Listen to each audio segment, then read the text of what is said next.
解决问题，亲力支援，人民总指挥新机会。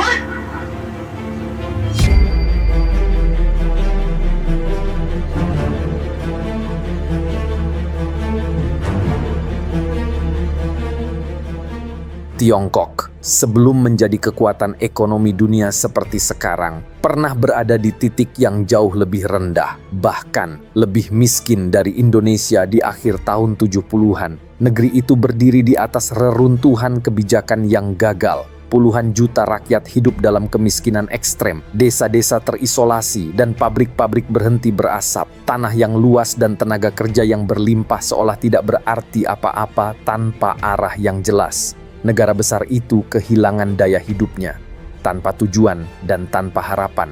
Namun di tengah kebuntuan itu, muncul satu nama yang kelak akan mengubah segalanya. Deng Xiaoping. Ia bukan sosok baru di politik Tiongkok. Ia pernah berjuang bersama Mao Zedong, lalu dijatuhkan, diasingkan, dan dilupakan hingga 3 kali. Setiap kali disingkirkan, ia menunggu dalam diam, lalu bangkit kembali. Dari luka dan pengasingan itu, Deng belajar satu hal. Ideologi bisa berubah, tapi rakyat yang lapar tetap butuh makan. Ketika ia akhirnya kembali ke panggung kekuasaan, Deng tidak menjanjikan revolusi baru. Ia menawarkan sesuatu yang lebih sederhana, tapi lebih berani. Perubahan yang bisa diukur, hasil yang bisa dirasakan. Ia membuka pintu Tiongkok kepada dunia, membiarkan modal dan ide-ide baru masuk, dan menyalakan kembali semangat bangsa yang hampir padam.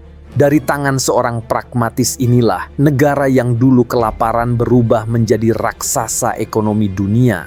Namun pertanyaan besarnya adalah, bagaimana mungkin seorang pria yang pernah dijatuhkan 3 kali, diasingkan, dan dihina di negerinya sendiri, justru menjadi sosok yang mengubah arah sejarah Tiongkok?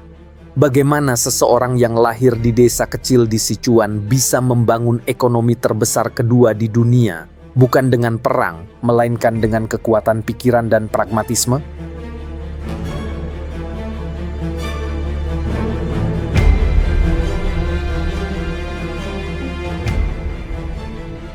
Deng Xiaoping lahir pada tanggal 22 Agustus tahun 1904 di sebuah desa kecil bernama Guangan di provinsi Sichuan, wilayah subur di barat daya Tiongkok yang kala itu masih terisolasi dari hiruk-pikuk dunia modern. Hidupnya bermula di tengah hamparan sawah dan kabut pegunungan yang tenang. Namun, di balik keindahan itu tersimpan kenyataan pahit. Kemiskinan merajalela, pendidikan langka, dan bayang-bayang feodalisme masih menekan kehidupan sehari-hari. Tahun-tahun awal abad ke-20 adalah masa yang bergolak bagi Tiongkok. Dinasti Qing baru saja runtuh pada tahun 1911, meninggalkan kekosongan kekuasaan dan bangsa yang terpecah. Di kota-kota besar, ide-ide reformasi dan nasionalisme mulai bergaung. Namun di desa-desa seperti Guangan, kehidupan berjalan lamban. Rakyat masih tunduk pada tuan tanah dan harapan terasa jauh. Dalam suasana inilah, seorang anak kecil bernama Deng tumbuh dengan pandangan sederhana tentang dunia. Bekerja keras, belajar, dan berbakti kepada keluarga. Tapi di balik kesederhanaannya, tersimpan semangat yang diam-diam membara. Meskipun berasal dari keluarga petani, orang tua Deng tergolong berpendidikan dan cukup terpandang di wilayahnya. Namun hidup mereka tetap sederhana. Ayahnya, Deng Wenming, percaya bahwa satu-satunya jalan keluar bagi rakyat Tiongkok adalah melalui pendidikan. Maka sejak kecil, Deng dibiasakan untuk disiplin, tekun, dan menghargai ilmu. Ia dikenal pendiam tapi tajam mengamati. Kecil tubuhnya, tetapi rasa ingin tahunya jauh lebih besar. Ketika menempuh pendidikan di Chongqing, Deng mulai mengenal dunia yang lebih luas. Dari guru-gurunya dan dari perbincangan para pelajar muda, ia mendengar tentang gagasan Sun Yat-sen, tentang republik, dan tentang kebangkitan bangsa. Ia melihat ketimpangan yang mencolok antara rakyat miskin dan pejabat korup, antara cita-cita dan kenyataan. Dari sanalah tumbuh keyakinan dalam dirinya bahwa Tiongkok tidak akan berubah jika hanya bergantung pada kata-kata indah para pemimpin. Namun bagi Deng muda, ilmu di tanah kelahirannya tidak lagi cukup. Di usianya yang masih belasan tahun, ia menempuh perjalanan ribuan kilometer menuju Prancis, tempat di mana ideologinya mulai terbentuk. Perjalanan intelektual Deng Xiaoping akhirnya membawanya jauh dari tanah kelahirannya. Pada tahun 1920, di usianya yang baru menginjak 16 tahun, ia meninggalkan Sichuan menuju dunia yang sama sekali asing baginya, Eropa.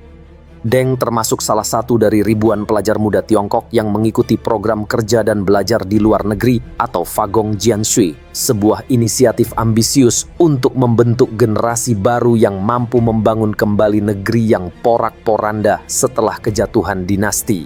Tujuan mereka sederhana, belajar dari Barat, lalu kembali untuk mengubah Tiongkok. Namun sesampainya di Prancis, realitas jauh dari harapan.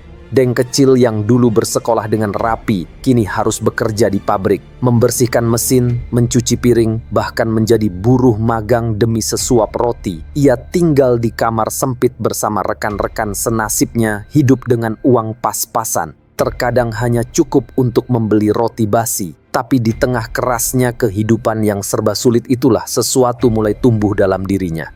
Prancis pada tahun 1920-an adalah negeri yang penuh gejolak ide dan perubahan. Di jalan-jalan Paris, kaum buruh berdemo menuntut hak. Di kafe dan ruang baca, diskusi tentang sosialisme dan Marxisme menggema di antara kaum intelektual muda. Deng menyerap semuanya. Ia membaca koran kiri, mendengarkan pidato para aktivis, dan menyaksikan bagaimana sebuah ide mampu mengguncang kekuasaan. Di sanalah ia pertama kali memahami bahwa kemiskinan dan ketidakadilan bukanlah takdir yang harus diterima, melainkan hasil dari sebuah sistem yang bisa dilawan. Selama di Prancis, Deng berkenalan dengan banyak pemuda Tiongkok lain yang kelak akan menjadi elit Partai Komunis, termasuk Zhou Enlai, sosok yang kemudian menjadi mentornya. Bersama mereka, Deng mulai aktif dalam organisasi pelajar dan pertemuan bawah tanah, membahas cara menyelamatkan Tiongkok dari penjajahan dan kebodohan. Dari pabrik yang berdebu hingga diskusi larut malam di kamar sewaan yang dingin, visi Deng mulai terbentuk. Ia meyakini bahwa pembebasan sejati Tiongkok tidak akan datang dari reformasi setengah hati, melainkan dari revolusi. Tak lama kemudian ia akan pulang ke tanah air, bukan sebagai pelajar melainkan sebagai kader revolusi muda yang siap menantang kekuasaan lama.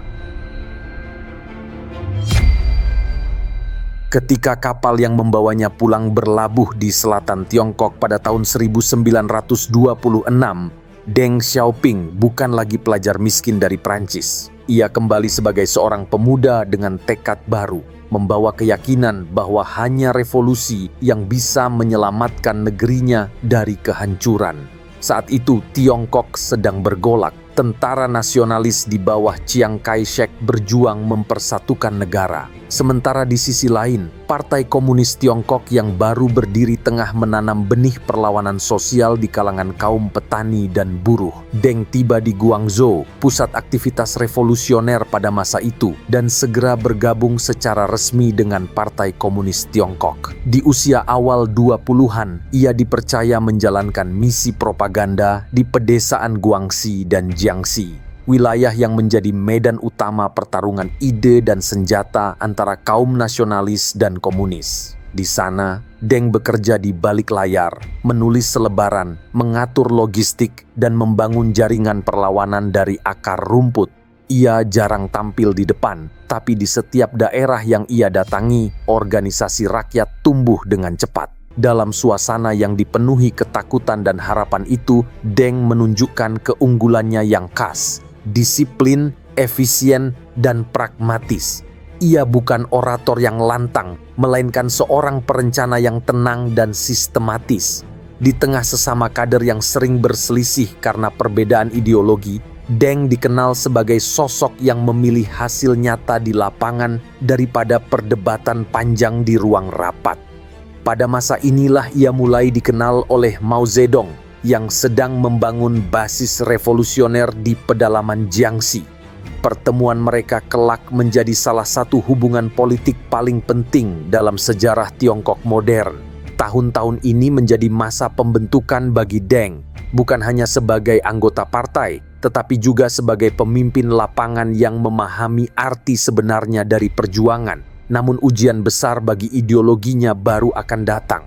Tak lama lagi, revolusi yang mereka cita-citakan akan berubah menjadi pelarian panjang melintasi pegunungan dan medan perang. Sebuah perjalanan epik yang kelak dikenal sebagai Long March.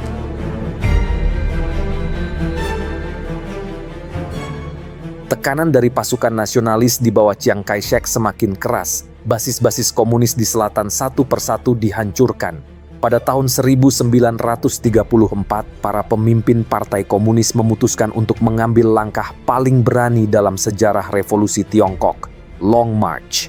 Sebuah perjalanan ribuan kilometer menembus gunung, sungai, dan padang salju.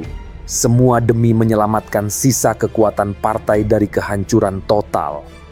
Deng Xiaoping ikut dalam barisan itu, bukan sebagai prajurit biasa, melainkan sebagai komisar politik, jembatan antara ideologi dan moral pasukan.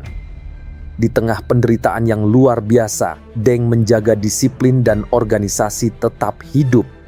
Ia mengatur pasokan logistik, menyusun strategi komunikasi, dan memastikan setiap langkah mereka tidak sia-sia. Sejarawan Edgar Snow dalam bukunya Red Star Over China menulis, Long March bukan sekadar pelarian, tetapi kelahiran kembali. Ujian yang memisahkan mereka yang hanya berideologi dari mereka yang benar-benar berjuang untuk rakyat. Sepanjang 9.000 kilometer perjalanan, lebih dari 2/3 pasukan gugur, kelaparan, penyakit, dan serangan terus menghantam. Namun semangat mereka tidak padam. Dalam konferensi Zunyi tahun 1935, Deng menjadi salah satu yang mendukung Mao Zedong sebagai pemimpin utama partai, keputusan yang akan mengubah arah sejarah Tiongkok. Sejak saat itu, Deng tidak pernah berpaling. Ia melihat pada Mao bukan sekadar pemimpin karismatik, tetapi simbol tekad untuk bertahan di tengah keputusasaan. Ketika Long March berakhir di Yan'an, pasukan komunis menjadikan wilayah terpencil itu sebagai pusat ideologi dan pelatihan. Di sana, Deng terus bekerja di balik layar. Ia memperkuat struktur partai, menyusun sistem pendidikan kader, dan memimpin propaganda dalam kampanye melawan pendudukan Jepang. Bagi Deng Xiaoping, periode ini bukan sekadar perjuangan melawan penjajah.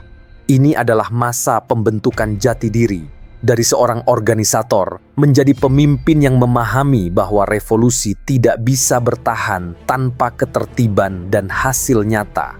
Namun setelah Jepang menyerah pada tahun 1945, babak baru segera menanti. Kini perjuangan Deng dan Mao bukan lagi melawan kekuatan asing, melainkan melawan sesama anak bangsa dalam perang saudara yang akan menentukan masa depan Tiongkok. Ketika Jepang menyerah pada tahun 1945, perang panjang yang menguras tenaga bangsa Tiongkok akhirnya berakhir.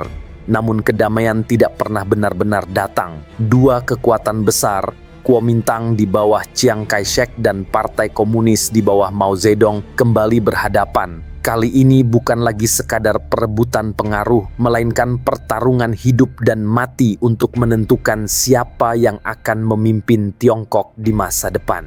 Di tengah kekacauan itu, Deng Xiaoping tampil sebagai salah satu pemimpin lapangan paling efektif di pihak komunis. Ia memimpin pasukan di wilayah tengah Tiongkok di bawah komando Liu Bocheng, seorang jenderal legendaris. Bersama Liu, Deng memimpin basis militer di wilayah Huaihai, daerah strategis yang menjadi kunci jalur antara utara dan selatan. Menurut sejarawan Odd Arno Westad dalam China's Civil War, keunggulan komunis bukan hanya karena ideologi mereka, tetapi karena organisasi dan disiplin yang diterapkan oleh pemimpin seperti Deng, yang memastikan setiap butir beras dan peluru digunakan dengan efisien. Dalam kampanye Huaihai tahun 1948, strategi Deng dan Liu terbukti menentukan. Pasukan mereka berhasil mengepung dan menghancurkan kekuatan utama Kuomintang. membuka jalan menuju kemenangan total. Setahun kemudian, tepat pada tanggal 1 Oktober tahun 1949, Mao Zedong memproklamasikan berdirinya Republik Rakyat Tiongkok di Beijing. Deng, yang kini menjabat sebagai Sekretaris Jenderal Partai di wilayah Barat Daya, memegang peran besar dalam konsolidasi kekuasaan dan pelaksanaan reformasi agraria. Membagi tanah dari para tuan besar kepada petani miskin, sebuah langkah pragmatis yang meneguhkan dukungan rakyat terhadap pemerintahan baru.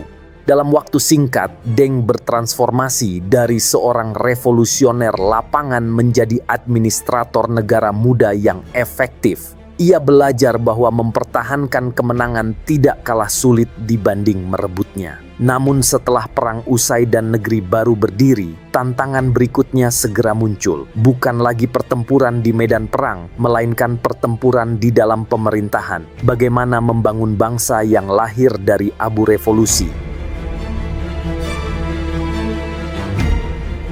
Setelah Perang Saudara berakhir dan Republik Rakyat Tiongkok berdiri, Deng Xiaoping melangkah ke babak baru dalam hidupnya. Dari seorang revolusioner lapangan, ia kini menjadi arsitek birokrasi negara yang masih mencari bentuk. Awal tahun 1950-an, Tiongkok adalah negeri yang porak-poranda oleh perang dan kemiskinan. Jalan-jalan di Beijing dipenuhi reruntuhan. Pabrik-pabrik tidak berfungsi, dan jutaan rakyat masih berjuang sekadar untuk bertahan hidup. Di tengah situasi itu, Deng naik ke posisi penting di pemerintahan pusat. Ia menjadi Sekretaris Jenderal Partai Komunis Tiongkok, bekerja langsung di bawah Mao Zedong. Tugasnya berat, mengubah semangat revolusi menjadi sistem pemerintahan yang berfungsi. Deng dikenal sebagai pejabat yang tegas dan sangat efisien. Ia menolak gaya kerja yang lamban dan terlalu ideologis. Ia lebih percaya pada hasil konkret dan angka di atas kertas. Menurut sejarawan Ezra Vogel dalam bukunya Deng Xiaoping and the Transformation of China, inilah masa ketika karakter pragmatis Deng mulai menonjol. Ia tidak memandang komunisme sebagai dogma yang kaku, melainkan sebagai alat untuk membangun negara yang kuat dan mandiri. Selama dekade 1950-an, Deng berperan besar dalam menjalankan kebijakan ekonomi terpusat dan reformasi industri. Ia mendukung rencana 5 tahun pertama yang meniru model pembangunan Soviet, fokus pada industri berat, baja, dan pembangunan infrastruktur. Ia juga mengawasi birokrasi partai, memastikan setiap kebijakan Mao diterjemahkan ke dalam tindakan nyata. Di mata rakyat dan para kader, Deng adalah simbol kedisiplinan dan kerja keras, pejabat yang datang paling pagi dan pulang paling malam. Namun di balik loyalitasnya, perbedaan visi mulai muncul. Mao Zedong menginginkan revolusi terus menyala tanpa henti, sementara Deng percaya bahwa negara membutuhkan stabilitas dan perencanaan. Dua pandangan yang saling bertentangan itu perlahan menumbuhkan jarak di antara mereka. Dan ketika semangat revolusi berubah menjadi fanatisme, badai besar mulai berputar di Beijing. Badai yang kelak dikenal sebagai revolusi kebudayaan, dan Deng akan menjadi salah satu korbannya.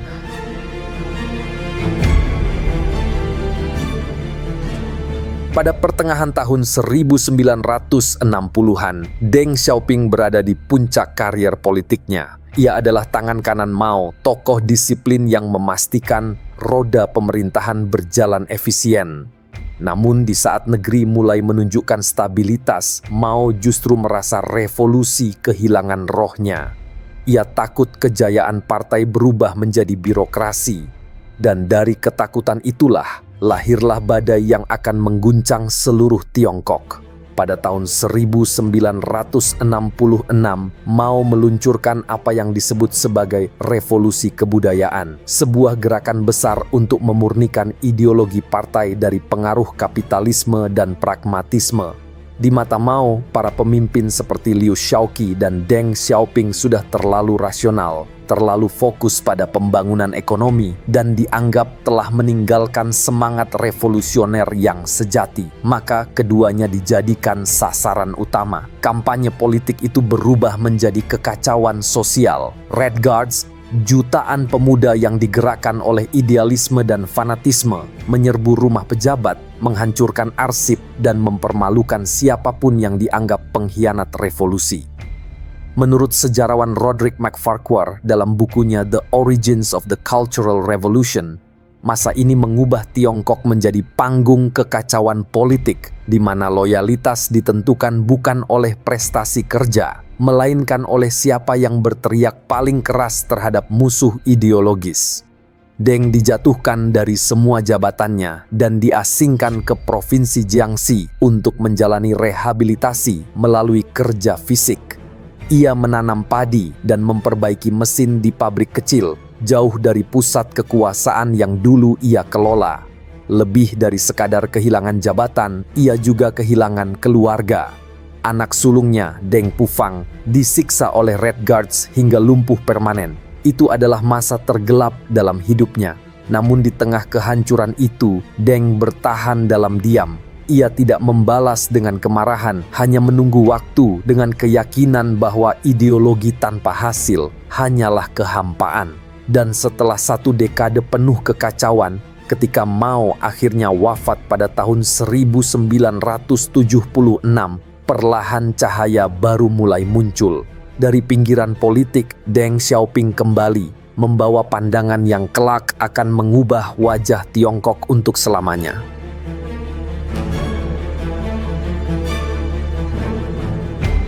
Ketika Mao Zedong wafat pada bulan September tahun 1976, Tiongkok bagaikan kapal besar yang kehilangan nahoda. 10 tahun revolusi kebudayaan telah meninggalkan luka mendalam. Perekonomian lumpuh, sistem pendidikan hancur, dan rakyat hidup dalam ketakutan ideologis. Di tengah kekacauan itu, muncul sosok Hua Guofeng, penerus resmi Mao yang berusaha mempertahankan semangat revolusi. Namun negeri terlalu lelah untuk terus berjuang atas nama cita-cita yang tidak lagi memberi harapan. Tak lama kemudian, penangkapan kelompok radikal Gang of Four, termasuk istri Mao, Jiang Qing, menjadi titik balik krusial. Untuk pertama kalinya dalam 1 dekade, rakyat bisa bernapas lega. Tiongkok membutuhkan pemimpin yang bukan hanya setia pada ideologi, tapi juga mampu membawa stabilitas dan arah baru. Dan di tengah kebutuhan mendesak itulah, satu nama mulai bergaung kembali, Deng Xiaoping. Dari pengasingannya di Jiangxi, Deng menerima panggilan untuk kembali ke Beijing. Banyak pejabat veteran, jenderal senior, dan bahkan rakyat biasa menaruh harapan padanya. Mereka mengenal Deng bukan sebagai pemimpi, melainkan sebagai pekerja keras, sosok yang mengutamakan hasil di atas slogan. Dalam catatan Ezra Vogel dalam bukunya Deng Xiaoping and the Transformation of China, momen ini menjadi titik balik sejarah. Kebangkitan Deng menandai berakhirnya satu era dogma dan dimulainya pencarian jalan pragmatis bagi masa depan bangsa. Namun jalan itu tidak mudah. Hubungannya dengan Hua Guofeng penuh ketegangan. Hua ingin mempertahankan warisan Mao tanpa perubahan besar, sementara Deng mendorong reformasi administrasi dan ekonomi secara total. Perlahan tapi pasti, Deng mengembalikan logika dalam pemerintahan, membangun kembali birokrasi, memulihkan universitas, dan menanamkan kembali semangat rasionalitas yang telah lama hilang. Setelah bertahun-tahun dibungkam, suara Deng kembali terdengar di aula partai. Ia berbicara tentang pembangunan, bukan lagi tentang revolusi. Dan dari sinilah perjalanan baru dimulai. Saat Deng mulai menguasai kembali arah partai dan negara, serta menata ulang masa depan Tiongkok dengan tangan dinginnya. Ketika Deng Xiaoping kembali ke Beijing pada akhir tahun 1977, suasana politik di Tiongkok bagaikan lautan tenang yang menyembunyikan gelombang besar di bawahnya. Negara baru saja keluar dari trauma revolusi kebudayaan dan masyarakat menatap masa depan dengan campuran harapan dan ketidakpastian. Di tengah kekosongan arah itulah Deng bergerak perlahan, bukan dengan pidato keras atau kudeta politik, melainkan dengan strategi yang halus dan kesabaran yang luar biasa. Ia mulai mengonsolidasikan pengaruhnya dari balik meja rapat. Deng memahami bahwa kekuasaan sejati tidak direbut secara paksa, tetapi dibangun melalui kepercayaan. Ia mengumpulkan dukungan dari para pejabat veteran, jenderal senior, dan kalangan teknokrat yang lelah dengan kekacauan ideologi. Perlahan, ia mengambil alih kendali birokrasi, memulihkan sistem administrasi, dan menanamkan kembali prinsip efisiensi. Hua Guofeng, pewaris resmi Mao, masih memegang jabatan tertinggi, namun pengaruhnya mulai memudar. Deng tidak menyingkirkannya secara terbuka. Ia membiarkan waktu dan logika bekerja, hingga kebijakan Hua kehilangan relevansi di mata partai. Puncak dari konsolidasi ini terjadi pada konferensi ketiga Komite Sentral Partai tahun 1978. Dalam forum bersejarah itu, Deng menegaskan arah baru, reformasi dan keterbukaan atau Gaige Kaifang. Ia menyerukan agar kebenaran diuji melalui praktik, bukan dogma, sebuah kalimat yang mengguncang fondasi ideologi lama. Menurut Ezra Vogel dalam bukunya Deng Xiaoping and the Transformation of China, tahun itu menjadi titik balik paling menentukan dalam sejarah modern Tiongkok, ketika pragmatisme menggantikan fanatisme sebagai dasar kebijakan nasional. Dengan dukungan militer dan partai, Deng menjadi pemimpin de facto Tiongkok. Kekuasaannya diperoleh bukan karena gelar, tetapi karena pengaruh dan visi yang kuat. Ia telah menguasai partai dan negara tanpa pertumpahan darah, hanya dengan strategi dan keyakinan pada hasil nyata. Namun menguasai partai hanyalah permulaan. Tantangan sesungguhnya telah menunggu, mengubah seluruh sistem ekonomi Tiongkok yang masih terbelenggu oleh masa lalu. Ketika Deng Xiaoping akhirnya memegang kendali penuh atas partai dan negara, Tiongkok berdiri di persimpangan sejarah. Negeri yang selama 3 dekade hidup di bawah ideologi keras kini menghadapi kenyataan. Rakyat lapar, industri lumpuh, dan semangat revolusi tidak lagi bisa memberi makan jutaan rakyatnya. Deng tahu bahwa revolusi sudah selesai, saatnya membangun. Dan pada tahun 1979, ia memulai babak baru yang akan mengubah arah sejarah Tiongkok untuk selamanya. Era reformasi dan keterbukaan. Langkah pertamanya adalah meluncurkan 4 modernisasi: pertanian, industri, sains, teknologi, dan pertahanan. Ia menyebutnya sebagai fondasi masa depan, bukan sekadar slogan. Bagi Deng, kekuatan sebuah bangsa tidak lagi diukur dari jumlah tentara atau pidato ideologis, melainkan dari kemampuan memproduksi barang, teknologi, dan kesejahteraan nyata bagi rakyatnya. Ia menegaskan prinsip baru yang menantang dogma komunis ortodoks. Tidak peduli kucing hitam atau putih, selama bisa menangkap tikus, itu kucing yang baik.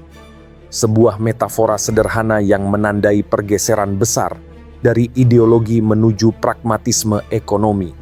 Deng kemudian memperkenalkan konsep ekonomi pasar sosialis, sistem yang menggabungkan kontrol negara dengan mekanisme pasar yang fleksibel. Negara tetap mengatur arah besar, tetapi memberi ruang bagi individu dan daerah untuk berinovasi. Untuk mengujinya, ia mendirikan zona ekonomi khusus atau Special Economic Zones (SEZ), kawasan eksperimen kapitalisme di pesisir selatan seperti Shenzhen, Zhuhai, dan Xiamen. Pada awalnya, banyak pejabat tua mencemooh ide tersebut, menganggapnya pengkhianatan terhadap sosialisme. Namun Deng bersikeras, biarkan sebagian orang kaya lebih dulu.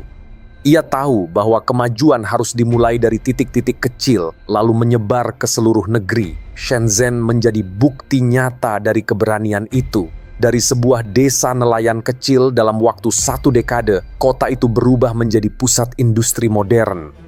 Menurut sejarawan Ezra Vogel dalam bukunya The Deng Xiaoping Era, keberhasilan Shenzhen menjadi simbol nyata dari keyakinan Deng bahwa kemakmuran harus didahulukan sebelum ideologi. Di mata rakyat, kebijakan ini terasa seperti keajaiban. Kehidupan perlahan membaik, barang-barang asing mulai masuk dan semangat kerja menggantikan ketakutan ideologis yang dulu membelenggu. Tahun 1979 juga menandai momen besar di panggung dunia. Tiongkok dan Amerika Serikat resmi menjalin hubungan diplomatik penuh. Dunia melihat negeri yang dulu tertutup kini membuka pintu bagi investasi, perdagangan, dan dialog. Namun di balik euforia itu, Deng sadar membuka diri berarti juga menerima risiko baru, kesenjangan sosial, ketimpangan, dan korupsi yang mulai tumbuh di tubuh birokrasi. Memasuki pertengahan dekade 80-an, ekonomi Tiongkok melesat, tetapi ketegangan sosial ikut meningkat. Kota-kota besar dipenuhi mahasiswa dan intelektual yang menuntut kebebasan berpikir serta reformasi politik yang lebih luas. Deng, sang arsitek keterbukaan ekonomi, kini dihadapkan pada dilema berat. Seberapa jauh kebebasan bisa diberi tempat tanpa mengorbankan stabilitas? Ketegangan itu mencapai puncaknya pada bulan Juni tahun 1989, ketika ribuan mahasiswa memenuhi lapangan Tiananmen di Beijing. Mereka menuntut demokrasi dan transparansi, sementara pemerintah melihatnya sebagai ancaman terhadap stabilitas nasional. Deng, yang pernah merasakan hancurnya negara akibat kekacauan politik, memilih jalan keras. Aksi itu berakhir dengan darah dan keheningan, meninggalkan luka yang membekas dalam sejarah modern Tiongkok. Di mata dunia, reputasi Deng tercoreng. Namun di dalam negeri, banyak yang melihat keputusannya sebagai harga pahit demi menjaga stabilitas yang telah ia bangun. Paradoks inilah yang membentuk warisannya. Seorang reformis yang membuka ekonomi, tetapi menutup pintu politik. Seorang pragmatis yang menukar kebebasan dengan keteraturan. Namun bahkan setelah badai Tiananmen, Deng belum menyerah. Di usia senjanya, ia masih menyimpan satu langkah terakhir untuk memastikan bahwa semua yang telah ia bangun tidak akan runtuh bersama dirinya. Dan bab berikutnya akan menjadi penutup perjalanan panjangnya, masa tua dan warisan politik Deng Xiaoping. Setelah insiden Tiananmen tahun 1989, dunia melihat Deng Xiaoping sebagai pemimpin yang dingin dan keras. Namun di dalam negeri, banyak yang memahami bahwa pria tua itu sedang berjuang menjaga stabilitas di tengah badai politik. Setelah peristiwa itu, Deng perlahan mundur dari jabatan-jabatan resminya, menyerahkan posisi penting kepada generasi penerus. Tapi di balik layar, bayangannya masih membentuk arah setiap keputusan besar negara. Ia mungkin tidak lagi muncul di podium atau rapat partai, namun satu kalimatnya masih mampu mengubah kebijakan nasional. Awal dekade 90-an adalah masa sunyi bagi Deng, seolah Tiongkok terhenti di tengah jalan reformasi. Banyak pejabat menjadi ragu setelah tragedi Tiananmen. Semangat pembaruan memudar dan birokrasi kembali berhati-hati. Deng tahu jika dibiarkan, visi yang ia bangun selama 2 dekade akan membusuk oleh ketakutan. Maka pada tahun 1992, di usia hampir 90 tahun, ia melakukan langkah terakhir yang mengejutkan dunia. Tur inspeksi selatan atau Nanshun. Deng berkeliling ke Shenzhen, Zhuhai, dan Guangzhou. Ia berbicara langsung kepada pejabat dan pengusaha lokal dan berkata, "Pembangunan adalah kebenaran yang mutlak." Kalimat sederhana itu menghidupkan kembali semangat reformasi yang nyaris padam.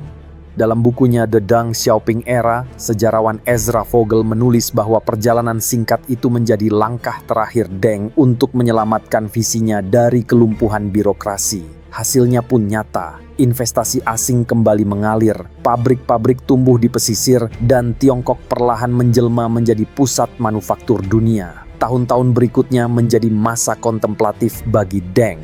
Ia jarang muncul di publik, namun kebijakan yang ia wariskan terus berjalan. Menjelang akhir hidupnya, Deng tahu bahwa satu simbol besar dari diplomasi panjangnya akan segera terwujud.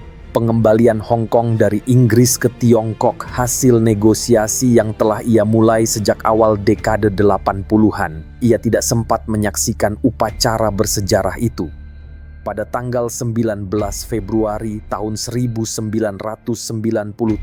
sebelum Hong Kong resmi diserahkan, Deng Xiaoping mengembuskan napas terakhirnya di Beijing dalam usia 92 tahun. Namun ketika bendera merah berlambang 5 bintang akhirnya berkibar di langit Hong Kong beberapa bulan kemudian, seluruh Tiongkok tahu momen itu adalah penutup dari cita-cita Deng, bahwa kedaulatan nasional dan kemajuan ekonomi bisa berjalan seiring.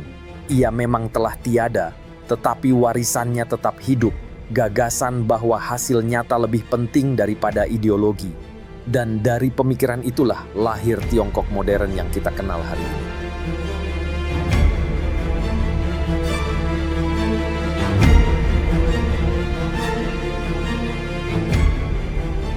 Ketika Deng Xiaoping pergi, Tiongkok tidak berhenti bergerak. Ia meninggalkan sebuah negeri yang belum sempurna, tapi telah menemukan jalannya sendiri. Dari reruntuhan revolusi dan kesunyian pengasingan, ia membangun arah baru yang berpijak pada satu keyakinan sederhana, bahwa kemakmuran lebih penting dari kesempurnaan ideologi. Namun warisannya bukan tanpa bayang-bayang. Di balik gedung-gedung kaca dan jalan-jalan modern, tersimpan pertanyaan yang belum terjawab tentang harga dari kemajuan, tentang kebebasan yang ditukar dengan stabilitas. Deng bukan pemimpi yang mengejar dunia ideal. Ia seorang realis yang paham bahwa sejarah sering menuntut pilihan paling rasional, bukan paling benar. Kini, puluhan tahun setelah kepergiannya, Tiongkok masih berjalan di jalur yang ia buka. Keberhasilan dan kontradiksi tumbuh berdampingan, seperti cermin dari pemikiran pria yang menolak berpihak pada hitam dan putih. Deng Xiaoping tidak hanya membangun ekonomi sebuah bangsa, ia membentuk cara Tiongkok memandang dunia dengan kepala dingin, langkah hati-hati, dan tekad untuk bertahan. Dan di antara kabut masa lalu dan gemerlap kota modern, warisannya tetap terasa, bahwa kekuatan sejati bukanlah dalam ide yang keras, tetapi dalam hasil yang nyata.